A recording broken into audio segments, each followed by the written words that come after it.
I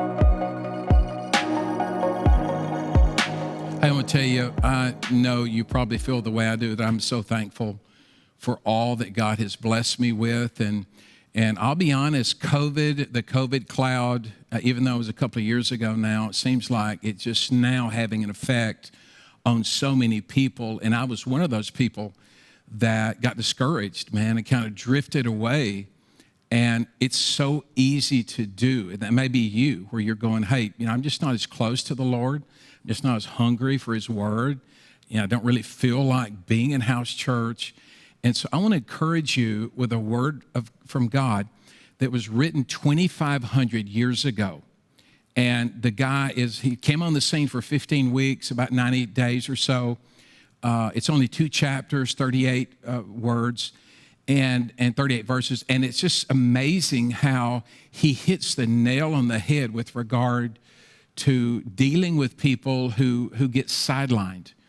And Haggai chapter 1, he begins to talk through all the things that are happening with the people of God. Let me give you the background. You may not know the history where the people of God, because they sinned against God, because they didn't put Him first, because they worshiped other idols, much like America, they were taken into captivity into Persia.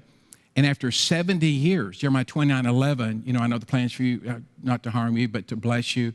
That was before the 70 years.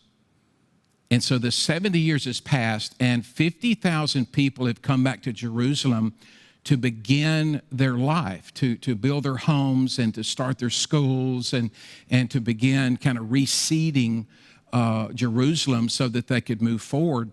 But the one thing they forgot in the middle of that was they forgot about worship.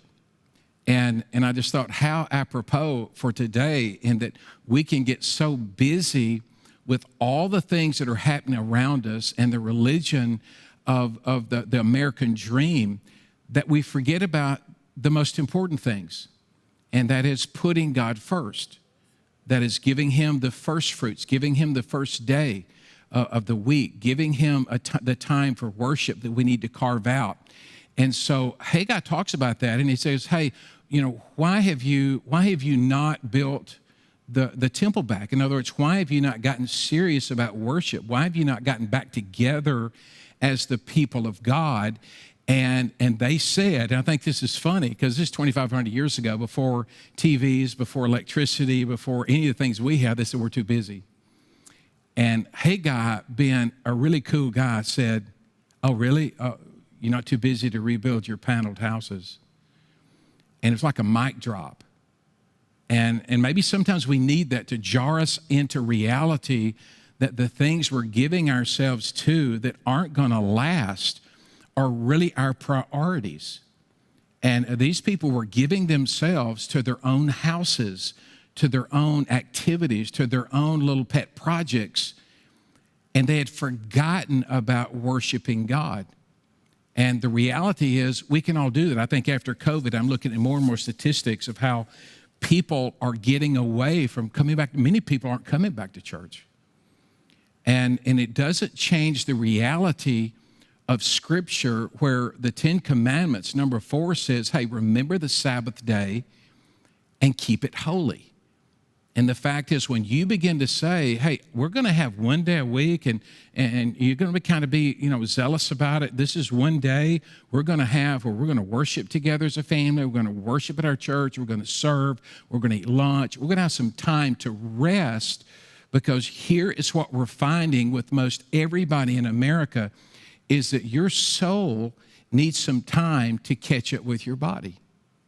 That your vows that you made, and my daughter got married this past week, and I was saying those vows thinking, you better remember these, you better remember these. But it allows your vows to catch up with your marriage. It allows your influence and all the things you're trying to teach your kids to catch up with them, because you've got time with them on Sunday, on the Sabbath, which is the day Jesus rose from the dead, where He took not only the Lord's Supper and transitioned it, but He transitioned the Sabbath from Saturday, the last day of the week, to Sunday, the first day of the week. And the problem is, man, that day's been hijacked.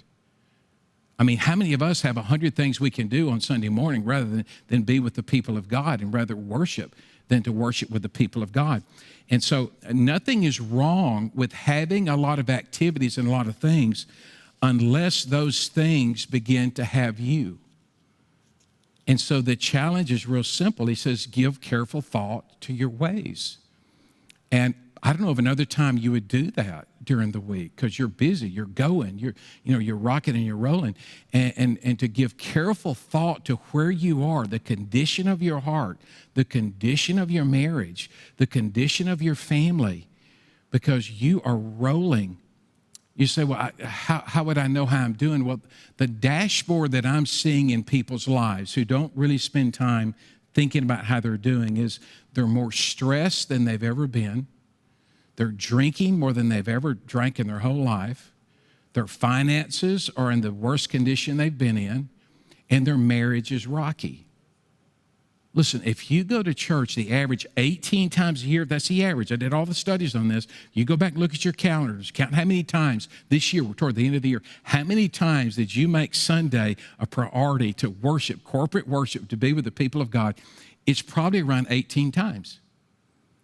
And let me tell you, 18 times is not enough to have influence on your life or on your family. And this is what Haggai says, is this is what you're going to find when you don't put God first as the people of God. You're going to have less success. You'll plant much and harvest little. You're going to be less satisfied. You're going to eat but not be filled. You're going to be less secure. You're going to work hard and have coats that you put on that won't keep you warm. You're going to have less savings where you put money in your pocket or your purse and it feels like it has holes in it. It's like a recession. And so the reality is we're going to say, hey, I want to put God first. I want to put God first with my time. I really want my life to be a life that pleases God, because if my life pleases God and I put Him first, these other things will follow. So you give Him your time. It's real simple, and that's what makes it so hard. It is so simple where you say, hey, going into every week, hey, the first day of the week, it belongs to God. I mean, the first day of the week, we're going to worship together. We're going to have some time alone. We're going to make sure that we're careful about that day because we need some time to rest. In the 10 Commandments, the fourth commandment is the longest commandment. 4 verses, it's incredible, like 60 words.